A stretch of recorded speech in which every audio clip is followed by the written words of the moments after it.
بسم الله الرحمن الرحيم.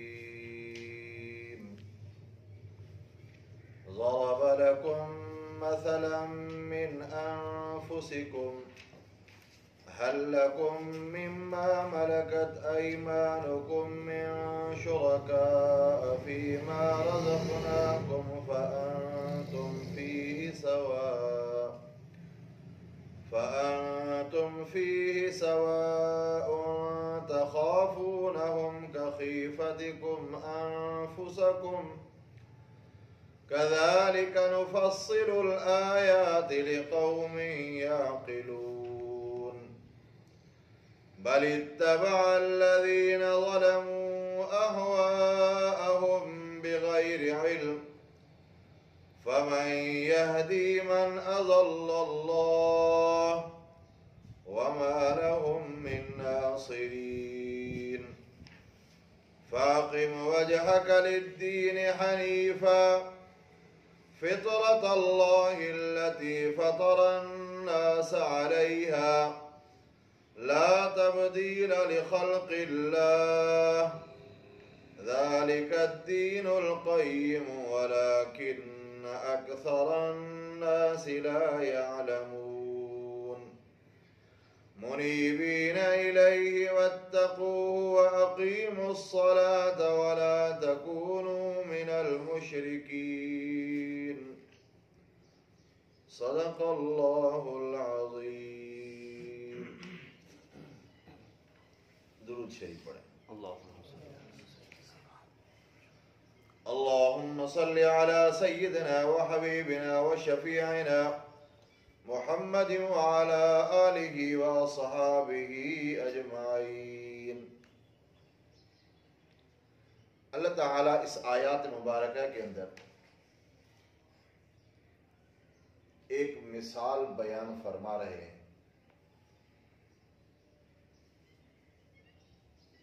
جو آپ کے پاس مال ہے اور غلام ہے، کیا اپنے مال کے لیے اپنے غلاموں کو آپ شریک ٹھہرائیں گے؟ اس کو مال کا حصے دار بنائیں گے؟ جس طرح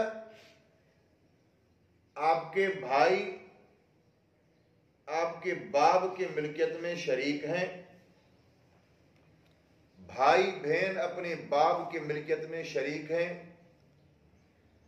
کیا اس طرح اپنے غلام کو، اپنی لونڈی کو اپنے مال میں شریک بنائیں گے؟ یقیناً دنیا کے اندر کوئی بھی شخص اپنے غلام کو اپنے مال کا حصے دار نہیں بنائے گا. اور جو حصے دار ہے باپ کی ملکیت میں، سارے بیٹے بڑا ہو یا چھوٹا ہو ملکیت میں برابر کے شریک ہیں. اگر بیٹے کی عمر 50 سال ہے اس کو بھی اتنا ہی حصہ ملے گا. اگر بیٹا 1 سال والا ہے اس کو بھی اتنا ہی حصہ ملے گا. پھر بڑے بھائی کے دل کے اندر یہ بات کھٹکتی رہتی ہے، اپنے بھائی کو حصہ نہ دو، اپنی بہن کو حصہ نہ دو. وہ سارا حصہ دنیا کے اندر کھا جاتے ہیں. کمزور بھائی اس کے سامنے، کمزور بہنیں اس کے سامنے ایسے ہوتی ہیں جیسے زمین پر چیوٹی چل رہی ہے. ان کی حیثیت ان کے برابر کچھ نہیں ہوتی. اللہ تعالیٰ فرما رہے ہیں جس طرح اپنے غلام کو اپنے مال کا آپ شریک نہیں سمجھتے، دوسروں کو اپنے مال کا شریک اور بھائیوار نہیں سمجھتے، تو میں اللہ اس اتنی بڑی ذات ہے اس کے لیے آپ کیسے حصے دار اور شریک بناتے ہیں؟ اللہ وحدہ لا شریک لہ ہے. اللہ اپنے ذات میں بھی اکیلا اور یکتا ہے اور اپنی صفات میں بھی اکیلا اور یکتا ہے. جب اللہ کے ذات میں خود دوسرا کوئی شریک نہیں ہے، اس طرح جیسے اپنے مال میں کسی غلام کو آپ شریک نہیں ٹھہراتے. اگر تم ٹھہراتے ہو تو خود پریشان ہو جاتے ہو. اللہ تعالیٰ فرماتے ہیں جو کوئی بندہ میری ذات میں دوسرے کو شریک بناتا ہے مجھے غیرت آتی ہے، کیونکہ میں اکیلا، میں وحدہ لا شریک لہ ہوں. اس لیے اللہ فرما رہے ہیں اس طرح نہ کریں، میرے ساتھ کسی کو بھائیوار نہ بنائیں. بسم اللہ الرحمن الرحیم. ضرب لکم مثلا من انفسکم، بیان کیا تمہارے لیے اللہ تعالیٰ نے ایک مثال تمہارے اندر. حل لکم مما ملکت ایمانکم، کیا تمہارے لیے ہے ان میں سے جو مالک ہوئے ہیں تمہارے دائیں ہاتھ، یعنی غلام اور لونڈیاں، بانہا نہیں بانیوں، من شرکاء شریکوں میں سے، فیما رزقناکم اس میں جو رزق دیا ہم نے تم کو، فانتم فیہ سواء پھر کیا تم اس میں برابر ہو. تخافونہم ڈرتے ہو تم اس سے، کخیفتکم انفسکم جسے تمہارا ڈرنا اپنوں پر. کذالک نفصل الآیات اس طرح تفصیلی طور پہ بیان کرتے ہم نشانیاں اس قوم کے لیے جس قوم کو عقل ہے. حالانکہ بھائیوں کے لیے اور چچا ذات کے لیے، بہنوں کے لیے اللہ تعالیٰ نے خود بیان فرمایا ہے یوصیکم اللہ فی اولادکم للذکر مثل حظ الانثیین. سورہ نساء کے اندر تفصیلی بیان فرما رہے ہیں، لیکن اللہ تعالیٰ کے حکم کے باوجود دنیا کے اندر بندہ کسی کو شریک نہیں سمجھتا. جس طرح دنیا کے اندر تم بے انصاف اور بے عدل ہو، انصاف نہیں کرتے، اور سب سے دنیا کے اندر انصاف والا کرنے والا میں اللہ کی ذات ہوں. اللہ تعالیٰ نے فرمایا اعدلوا انصاف کرو، ہوا اقرب للتقوی تقوی اور پرہیزگاری کے ساتھ اگر قریب ہے تو یہ انصاف ہے.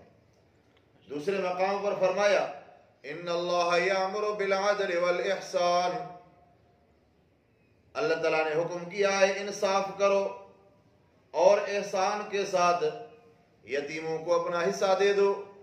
اللہ تعالیٰ نے عدل اور انصاف کا حکم کیا ہے، لیکن تم دنیا کے اندر انصاف نہیں کرتے، کسی کو اپنا شریک نہیں سمجھتے، جس سے آپ کو غیرت آتی ہے میں اللہ تو زیادہ غیرت مند ہوں. اللہ تعالیٰ فرمائے بل اتبع الذین، کیا تم تابعداری کرتے ہو اس چیز کی جس نے ظلم کیا ہے اپنی خواہشات پر بغیر علم، جہالت کی وجہ سے. شیطان کی قدموں کی تابعداری مت کیا کرے، یہ شیطان کے وہم اور وسوسات ہیں. اللہ کی ذات میں یہ بھی شریک ہے، یہ بھی شریک ہے، یہ بھی شریک ہے، یہ بھی شریک ہے، یہ بڑا کبیرہ گناہ ہے.